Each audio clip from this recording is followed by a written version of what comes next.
Good morning, everyone. It's Sylvia here from Wombs with a View, Maternal Musings with Jenny B and Sylvia O. I think I'm going to own that O now, Jenny. And we have a lovely guest with us today, Naomi. So as you can Hi, guess, I'm Sylvia. I'm Jenny. and I'm Naomi, I guess. You are, Naomi. We're so happy to have Naomi on today, and we're talking about a topic that comes up all the time. I think it even came up for you this morning, Jenny, in your very popular mommy groups that you host online every week. And we're talking about introducing solids. And there's so much different information that everyone is getting. Is it 4 months? Is it 6 months? Should I put food in a bottle when they're only like 6 weeks old? Right? I mean, I've had those questions. So that's what we're talking about today. And as usual, if you have comments and questions, put them in the chat, and we'll talk about them. Jenny, you have 2 children, and what was it? We were talking baby-led weaning. I mean, when we were talking I think about you said you have 2 solids. children. It's cutting out. Oh, it's cutting out. Oh no. Yeah, I got you now. It might have just been. It's the snow. There's a storm. There's a severe storm out there. You said, sorry, Sylvia. Could you repeat? Well, I was saying you have 2 kids, and was it the norm to do baby-led weaning at the time when your kids were born? I don't think it was the norm from what you guys are saying, but we somehow ended up doing it. It seemed like a natural thing to do. The book Baby-Led Weaning, I can't remember the author. You guys might know, what Jill Rapley. Yes, exactly. That book was available, as well as a really great blog. So as well as some YouTube videos, because the whole idea of baby-led weaning, which we'll get into, is a little bit, can be a little bit scary. But when I was able to see videos of babies, and it was a lot of babies in the UK, which I think she is British, a lot of babies in the UK eating, their chicken bone or their broccoli or whatever thing they were eating, when I could see what was happening, it was like, wow, there's a visual, because we're so used to just seeing babies fed with a spoon. So somehow got on it with my girl, who's almost, she'll be 10 soon. So we were doing it then. And I know, looking back, for me, it was a really great experience. That's really great. And Naomi is our guest today, and she is a nutritionist, and she is also an international, and I always get the letters mixed up, international board certified lactation consultant. Yes. And she works out of a wonderful store here in Montreal, and it's called Melons and Clementines. And she'll talk more. She's going to lead us today, and answer our questions, because I know new moms have these questions. So welcome, Naomi. Well, thanks for having me. This is the first time I've ever done something like this. This is kind of like online. I'm very used to in person and groups, but doing this online is brand new for me. So this is exciting. Well, I'm always about getting out of our comfort zones, right, Jenny? Yes. So welcome. You were mentioning that you have 2 kids. I do. Did you do baby-led weaning with them? How did you introduce solids with your own kids? So I have a 6-year-old and a 3-year-old. My 6-year-old, I was a dietitian, and so I'm working with kids, so I knew how to feed them, but I hadn't really learned about baby-led weaning yet. There was a little bit starting, but I was kind of there. Like some foods, yes, some foods, puree. With my second, I definitely did baby-led weaning 100%, because I was already trained and teaching it to other people by that point. So I definitely did it with my own daughter, and it was fun to do it, like experimenting, putting it into practice, what I had seen in the videos and the books, and it went really well. And actually my second is a way better eater than my first. Yeah, that's Yeah. And my Go ahead, I just Jenny. wanted to back up a bit, because I'm assuming there's people watching who are saying, well, what is baby-led weaning? What is it? Okay, so baby-led weaning is when the baby feeds themselves. So it's not, there's no official, this is kind of like colloquial. So we say baby-led weaning, and the weaning comes from England, which is where Jill Rapley, who kind of created this, came from. In England, it means feeding solids. It doesn't mean stopping breastfeeding, which is what we think of here.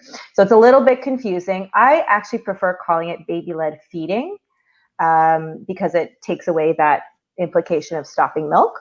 So basically the idea is baby is feeding themselves, and that includes a variety of foods and a variety of textures, actually. So we have to be a little bit careful because some people online are a little bit militant about it, about only giving pieces of food, whereas I ascribe to the view that babies should eat all kinds of foods and textures, purees all the way through pieces that are appropriate for their age and safety, because we eat all kinds of foods. I eat yogurt, but I also eat chicken and I eat carrots. So we all eat a variety of textures, and we should teach that to baby too.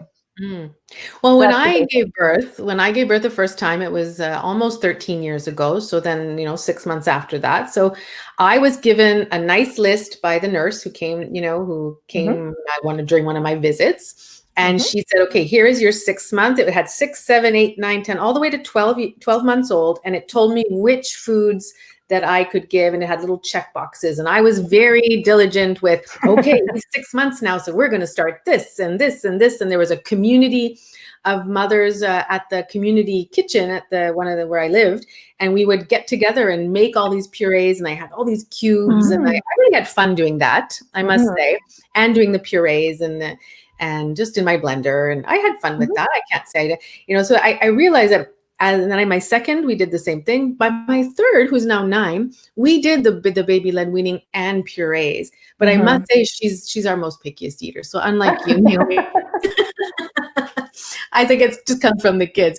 But clearly on, she knew what she liked. Like, she did not like carrots, and she still doesn't like carrots, right? I mean, you really get a sense of who they are and their what they like to eat.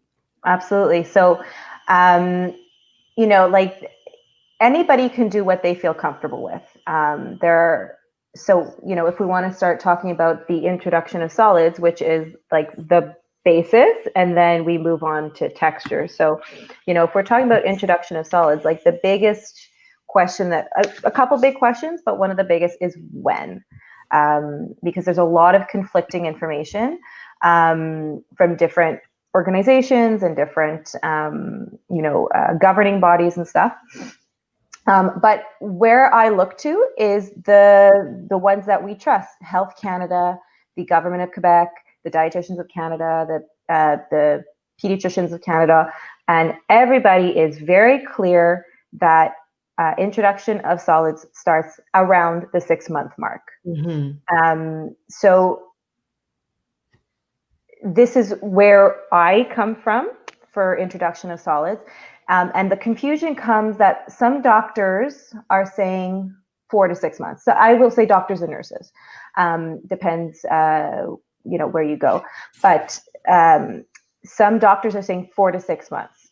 And this is because there was information about allergies.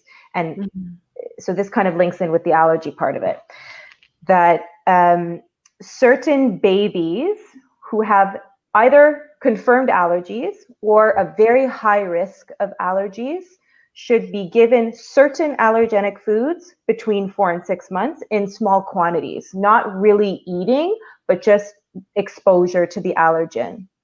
But that's only for those very specific babies who have those risk factors or have confirmed allergies.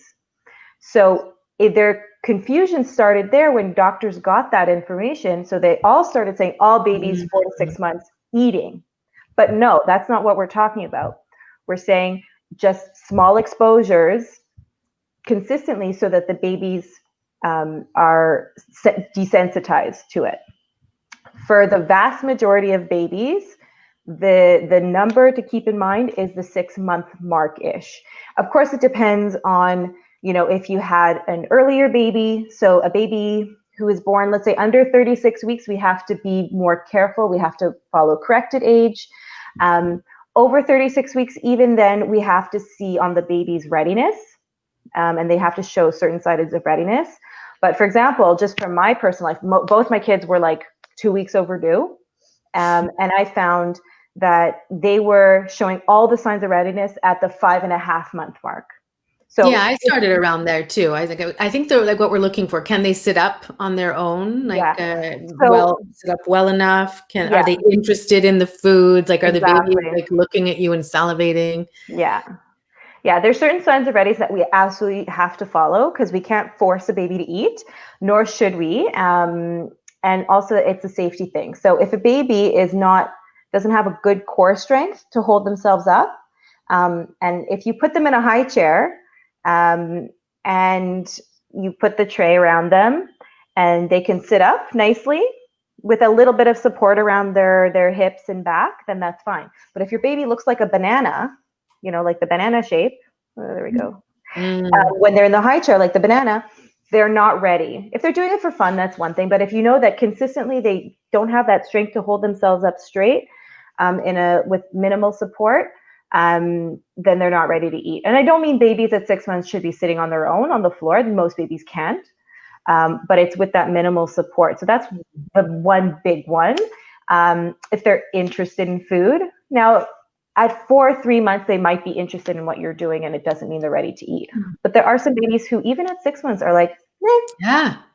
I had one client who was 10 months and her baby was still not interested in food. Then they were getting worried. But I was like, no, right. and he eats now. He's like 3 years old. He eats. Exactly. So there's a wide variation. I like to say, how your doctor says walking is between 12 and 18 months?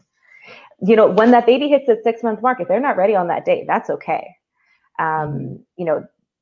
It's an introduction, and the introduction can take 3 to 6 months. Some babies are super into it, and some babies just need that time to get into it. Or there could be other issues that are holding them back. And sometimes the first sign of more or oral motor issues or sensory issues comes when they're starting solids. So that's why we never push something, because sometimes a baby is saying no because they know they can't manage it. So we have to really follow baby's lead, which is the baby-led weaning. It kind of goes into there too. So yeah, the signs of readiness is when they can sit properly, when they're interested, and when they accept food in their mouth without pushing it out with their tongue. There's a reflex when they're younger. 3 to 4 month old will still have this, and some babies even longer. Even I've seen a 6 month old with it. It's called the tongue extrusion reflex. Long word, but basically, if you put a spoon in a younger baby's mouth, they will automatically push it out. So you can't force it if that reflex is still there. So those are the signs of readiness, and most babies at 4 months do not have all those signs of readiness. I don't think I've ever seen a baby who shows that. So I say the 6 month mark. Naomi, when you were talking about, just to go back to talking about the risk factors of babies potentially have, what does that mean? Sorry, you cut out a little bit. Is it parents who have allergies or what? You're cutting out, Jenny. Yeah, I'm told that I have an unstable internet connection today. Sure. Risk factors. You were talking about risk factors. For allergies? See if we get her. Okay, she'll come. She might have to come off and come back on. Okay. My question that I had while we're waiting for Jenny to come back is what foods are, we say baby-led weaning. So are we just making our own dinners and then ensuring that they've got maybe some really like carrots, not cooked carrot sticks, potatoes, avocado, fruits, that type of things? Those type of things? When we're thinking, however texture or method you feed your baby, that's the type of foods is that's consistent over all of it. So the most important thing when we are introducing solids is foods high in iron, because at around the 6 month mark, babies have used up their iron that they accumulated during pregnancy. Breast milk does have small quantities of iron that are appropriate for the first 6 months, and then 6 months plus, you still get a little bit, but it might not be enough. And then or formula, it usually has a high amount of iron. But around the 6 month mark, we want babies to have that high iron foods, and that's really the focus. Now, So what are they? What are they? I mean, I there's think many of high meat, iron. but Yeah. So any type of meat, whether it's red meat, beef, pork, lamb, deer, whatever floats your boat in the red meat department. It could be fowl, so chicken and turkey, fish, seafood, but it could also be eggs. And then we can go into the vegetarian sources of iron, which are beans and lentils and legumes, tofu, and then the nut butters and all those things. So there's a wide variety of foods that we can offer that are high in iron. And those are the ones that we absolutely have to give every day. So once we're doing introduction of solids, within the first month or so, we want to hit about twice a day high iron foods. Now, you see that I didn't even say baby cereal. No, I didn't even think of it. I forgot about it. Me too. I didn't. Do we still give those? Do people still give those? So it's very popular still, and it's not something to be poo-pooed on. You can use it if you want, but I really don't love using it as the only source of food because a lot of babies rely on it for a long time. It's very processed. There's not much else in it aside from the added iron that doesn't come naturally in it. Some babies can get really constipated on it. It's a very refined food, so it's not a whole natural food. You can use it for something easy, or you can bake or cook with it. Actually, it's a really great way of incorporating it into pancakes or into like a breaded fish, or you can use it as the breadcrumbs in a fish cake or something. I think I mixed meat in little pieces of meat in there sometimes too, with the different textures. Or you can do anything. You could put it in yogurt, like whatever floats your boat with it. It's available. It's cheap. It's not necessary. It's easy, but it's not 100% necessary. With my second, I didn't even use it. With my second daughter. How is it with the absorbing iron? I'm under the understanding that you don't absorb iron from the cereal as well as you would from the other sources that you just mentioned. Absolutely. So it looks like when you look on the package, sometimes it says 27 or 30 milligrams of iron per serving, which looks huge because babies at the 6-month mark, it's around the 11 milligram mark, not gram. Oh, that'd be big. The 11 milligram mark that they need of the amount of iron they need. And the baby cereal, 3 times, but it's because it's so poorly absorbed because it's not naturally found in that food. So the iron in levels, for example, in meat look much lower, but they're very, very, very well absorbed. So that's why we say, like, get it from the natural food, use baby cereal if you need something quick, convenient. If your baby doesn't accept anything else, of course, like it's available. Or you can use it in your cooking or I think I made baby pancakes with it. Because it was easy, but it's not absolutely necessary to have it. It's a tool if we need it. Absolutely. Jenny, you were talking about the risk factors for allergies. Yeah, no, I really appreciated what you said earlier, Naomi, about where the thing was lost in translation, because I've been saying to students and clients for ages now, really 6 months. Really not problem in the bottle, really 6 months. And then one of the students did bring up the allergy thing. So I'm wondering, and actually she does have 2 babies who were born significantly earlier. I don't know if that had anything to do with it, but I'm wondering who needs to be on the lookout for allergies and who can just dismiss it and assume their baby is allergy free. So, okay. So if you have a close relative, mother, father, sister, brother, son, daughter, okay, the immediate family, who has a food allergy, you are automatically at higher risk. Okay. It doesn't mean that you'll have the same food allergy. Sorry, when you said sister, brother, is that the child sibling or like an aunt or uncle? The child sibling. Okay. Yeah. The person is at higher risk when they have an immediate family member who has an allergy. You could have the same one or a completely different one. I know someone who has fish and peanuts and the child has egg allergy. So, that's a risk factor. If you have eczema, even if you don't necessarily have a diagnosed allergy, or if someone else doesn't have a diagnosed allergy in the family, babies with eczema have a higher risk, or babies who have an allergy that's diagnosed by the doctor medically, not just like an intolerance to dairy, like a real allergy that causes real problems.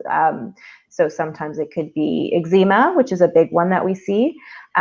It could be vomiting, diarrhea, even anaphylaxis. So the trouble breathing and the need for the EpiPen. So that's rarer that it happens in the first 6 months, but it's possible. So it's so do you say that most people in general take the 6-month rule unless you have any of these? Yes. Okay. Yes. Awesome. And That's if really you helpful. have, the thing is, if you have these allergies or someone else in the family has allergies, you usually have an allergist who's your doctor. You have your family doctor, a pediatrician, but you have the connection with the allergist, and the parent of the new baby should talk to the allergist before and decide what to do with them. Make a plan. Make a plan. Yeah. Okay, so even in pregnancy, you're thinking about this stuff, thinking ahead of time. Yeah. Well, So I if you think have I was going to say people in pregnancy are even avoiding certain foods that could be allergy causing. So we actually don't recommend that anymore. That they used to, right? No peanut butter. I'm not even peanut. I said, oh my gosh, I ate tubs of peanut butter when I was pregnant. So we know it's better to actually eat the foods during pregnancy and during the introduction of solids. If you don't have a confirmed allergy to something, eat it. It's amazing how things change. When just in 2 years, my kids are 26 months apart. And my daughter at that time, when she was eating food, the recommendation was to hold off on all allergens until 6 months. And I had a friend who's from Israel. And so this wasn't a health food by any means, but I don't know if you guys knew, they're called bambas. Yep. I have them in my closet. So she's like, well, this is how we test if there's a peanut allergy from the get-go. So we had this little circle of women from postnatal yoga that were introducing the peanuts quite early on compared to, and then it was only a short 2 years later where they had actually, so these things are always changing. It's amazing how quickly it can, but it does make so much logical sense to me anyway, that why wouldn't you find out sooner and potentially avoid the allergy. Yeah. So if there's no allergy to that specific food, we recommend starting from 6 months. There's no reason to wait unless you are actually allergic to that food. So you can start right away from 6 months with all the big allergens. And I strongly recommend doing that immediately. So the big allergens are egg, dairy, soy, wheat, peanuts, tree nuts, fish, shellfish. So those are like the big ones. And those are great foods for baby. They're really nutritious. They're easy. These are the ones that we want to start with. For me personally, it's not an official recommendation, but I love starting with eggs because they're super cheap.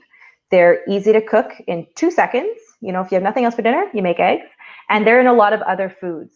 So if you want to bake or cook with eggs, or a lot of products are made with eggs, it's great to have that out of the way. Know that the baby's not allergic to that. And then things are really easy. So you can start right away making banana egg pancakes, or, just having an easy, nutritious food that's high in iron right away. So that's my personal thing. I love starting with eggs. How would you, Naomi, when you're talking about before 6 months to start to introduce those foods that the children potentially have allergies to, how to introduce a small amount of? So let's say for peanut butter, you're just dipping your finger and putting a little bit of breast milk or formula to make it smoother and less sticky. And you're literally just putting it on their tongue. You're not giving them, a spoon of peanut butter. Okay, so this is day one. This is so walk us through, okay, my baby's sister has allergies. I'm worried this child might also have allergies, which is probably terrifying for a parent to then start experimenting. So then day one, you introduce a tiny little bit on the tongue. Then the following day, you would do the same thing? Or? You continue doing every day a little bit. So you would wait. I would do like 3 to 5 days between each new food. If it's just the allergen introduction and not for eating and nutrition. And then you would move on to, for example, eggs, and you'd make a scrambled egg and mush it up in your fingers and just put it, in their mouth, make it really, really soft. So yeah, we have Sarah here talking about eggs. Yeah, we introduced eggs at 5 months with Alex, and he had a reaction at 8.5 months, but he has lots of allergies now. Yeah. So the thing is with allergies are so complicated, and you never know when you're going to become allergic to something. So I know adults who've become allergic to, for example, mango or avocado when they're 40, and they never had a problem with it before. So I'm saying all this, but with the caveat that you could feed something for 6 months and then it can become allergenic. So there's no guarantee. So everybody should have an anti-allergen in their house for babies. What is that? What is that? It's if they're having an allergic reaction. Benadryl? Right, but Benadryl is not actually recommended anymore for babies. Okay. So you need to talk. I'm not a pharmacist or a doctor. You need to talk to the pharmacist or a pediatrician or a family doctor about what to have in your house. I don't even remember the name. We used to recommend Benadryl, but it's not really recommended for little kids anymore, or I think under 2. So you absolutely need to talk to your doctor or a pharmacist or doctor to get the right thing at the right dosage. Have it there when you're in your house, and I always had one in my diaper bag. I had one at my mom's, and I had one at my house. Yeah, I had Benadryl. So it sounds like you're preparing for this. Like again, I'm thank God we don't have any allergies or sensitivities to anything, because that must be such a scary thing to go through as a parent. But you're planning this ahead of time, and if you do have allergies in the family, you have that person to hold your hand through this process of introducing those allergens in the first place. You're not on your own, right? You don't have to take this conversation as the only possible information. No. If you have allergies already in the family, you absolutely should talk to the allergist about what to have prepared, how to introduce it, because they are the experts in your situation. And know your history, right? I mean, you have a history, and yeah. So it's very messy and complicated. Allergies are very difficult. It's kind of the hardest area to deal with, because it's like, we don't know who, what, where, when. We don't know why it happens to certain people out of the blue, We know part of it's genetic, but probably part of it's environmental, but we don't know where that's coming more and from. more we're seeing that, right? I mean, when I was a kid, that wasn't a thing. Well, part of it was that people were avoiding the allergens, so more people were becoming allergic. So people weren't giving peanut butter or eggs for a very long time, so more kids were becoming allergic. So that's kind of switched, and hopefully it's getting a little better. But it could also there's a theory about that we're too clean. We clean our houses too much antibacterial. So kids aren't used to having dirt and pet dander and just general filthiness. Probably why my kids are so healthy, right?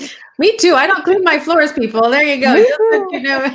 I believe in the 20-second rule. So 20-second. I like that one. They can eat off the floor. It's fine.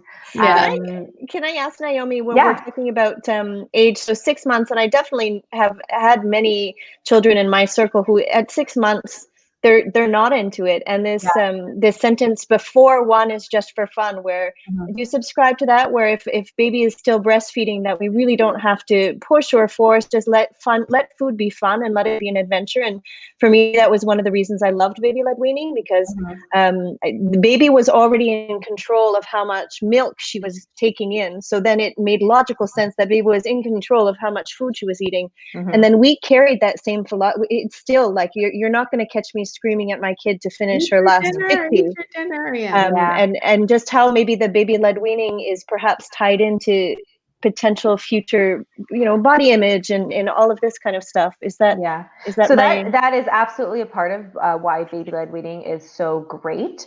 So the food for fun before 1 is kind of true.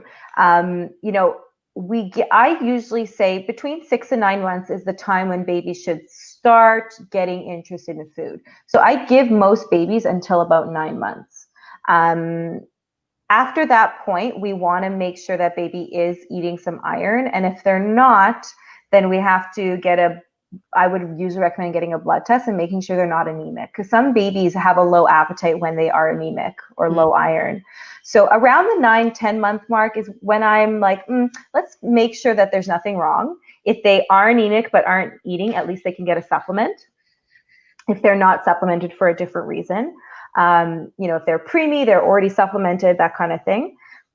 Or if it's known that they have anemia, they're supplemented. But a baby who's not interested in solids, around the 9-10 month mark is when I would send them back to their doctor, because usually there's not a 9-month appointment in Quebec, 6 months Canada. and 12. Yeah, some doctors do have a 9-month, but if you don't, and that's kind of happening, you can request to make an appointment, get that blood drawn, make sure that there's nothing going on. And if everything's fine, you can kind of keep going, and you kind of continue offering the food, never pushing it. And that, in terms of that, we do want kids between the 9 to 12 months to kind of get interested in eating. I very rarely see kids past this point having a problem, and it can be fine and normal. Sometimes it leads down the road of other issues, but it's pretty rare. So going back to the kind of baby-led weaning and why it works in the long term about controlling how much they're eating and stuff.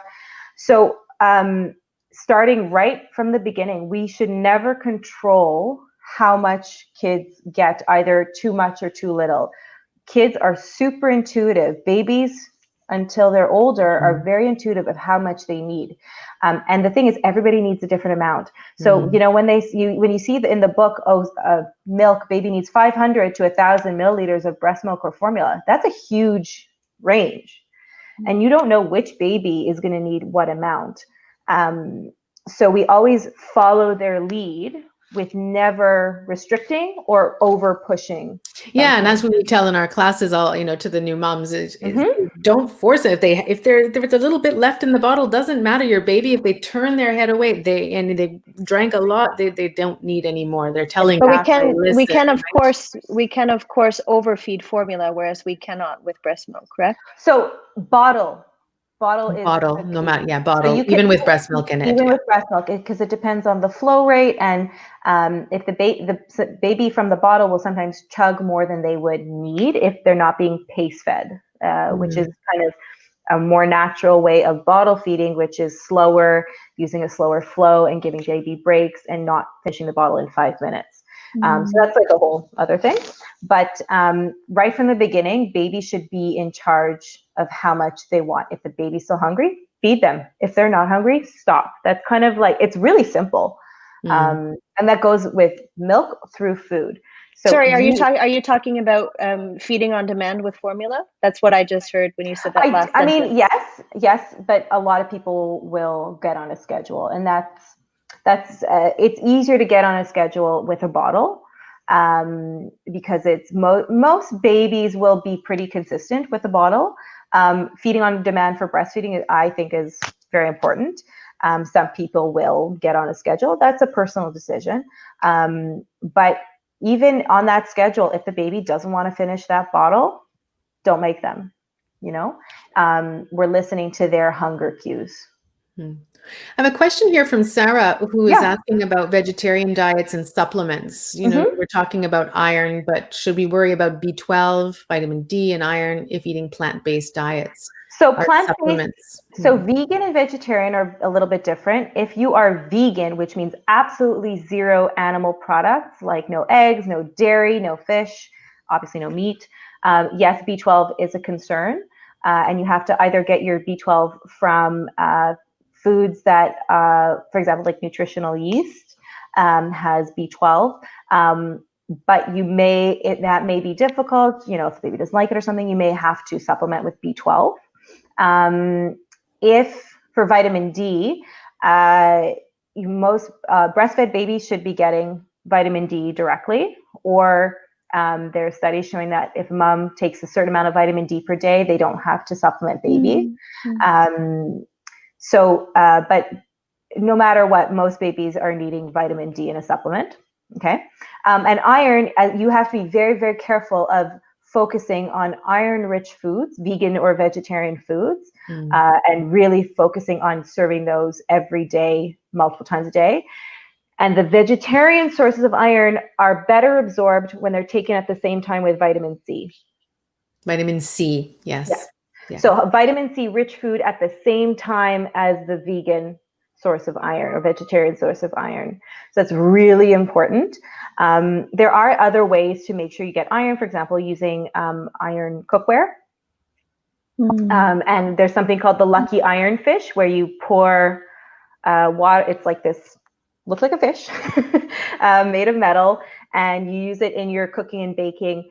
No, not baking. I think using it in your cooking when you're using liquids, and it puts iron in the food. So there's very specific ways of making sure that baby's getting enough iron. If you are strictly vegan, you may want to get an iron test around the 9-month mark, just to kind of be sure, because it can be hard to get enough sometimes with babies who don't eat a lot. Well, even if we look at adults, right, Naomi? I mean, that's one thing I see women. I mean, 10% of the population is iron deficient. So it's the biggest nutrition deficiency of the world. So it's a really easy thing to check out. If you're ever concerned, if the baby, it's hard to tell with little babies, but with older kids, there are certain signs of anemia, but with little babies, it's not as obvious. So if your baby's like a really good eater and everything's great, wonderful. But if your baby's a little bit picky, not eating so much and not really choosing those high iron vegan foods or vegetarian foods, then you might want to get a blood test just to be on the safe side, because it's really goes back to what you were saying at the beginning, if you missed it, that babies for the first 6 months have stored iron from pregnancy, right? Ideally, and then after, ideally, yes, yeah. There's all the things with that. Mom was iron deficient. Yeah, of course, yeah. And delayed cord clamping. That's really important for iron stores for the baby. So some babies have a higher risk of iron depletion earlier if mom was anemic or low iron and didn't have delayed cord clamping. Baby might need iron earlier. So that's a whole other thing. That's a whole other topic. That's a whole other topic. Oh, this has been an amazing conversation. Thank you so much. Thank you everyone for commenting. If you have questions, please put them in the chat, and Naomi and Jenny and I will go check that out and give you some answers. Jenny, did you have any last questions for Naomi? Oh, I have so many questions for Naomi, but we'll have her back another time to chat. All of those potential directions we could have gone in, that was so helpful. Thank you so much. I could talk for 10 hours. Yeah, the problem is Sylvia and I could also, we could, all three of us could chat for 10 hours, I'm sure. I think an extra long episode. Have a day where we just have guests on and we'll just chat all day long. We'll just have like a chat in, a sit in, a lay in. Sounds good to me. Well, it's wonderful to have you and to meet you, Naomi. Thank you so much. Here you can reach Naomi if you would like to have some help along the way, whether in breastfeeding as well. Like I said, she's a lactation consultant. It would be Naomi B Nutrition. We've got Jenny B and Naomi B. I really like that. And on her Facebook page, so join her there. You can meet us and chat with us every Wednesday at 11:30 a.m. If you are looking to have some peer support and maybe talk with other moms, see what they're doing. Jenny hosts a postnatal and a prenatal. I think Jenny, postnatal, prenatal. Yeah, both. What? Classes. Oh, the chit chats. I have all the things. And our coworker Mika too hosts a Rock the Cradle Mummy Meetup where where we can just chat. There's themes and usually the things that come up are teething and sleep and when do I introduce solids. Exactly. And that's you can reach us at rockthecradle.ca. There's a calendar there with the links, and jennybyoga.com. Thank you so much again. No problem. Have fun. It was great. Next week, Jenny, we're chatting about impermanence. Impermanence and adapting to change. And this topic leads right into that, is that the baby's intake of food / milk is constantly keeping us on our toes. Oh yeah. Some nice examples of what that means in pregnancy and motherhood for you next week.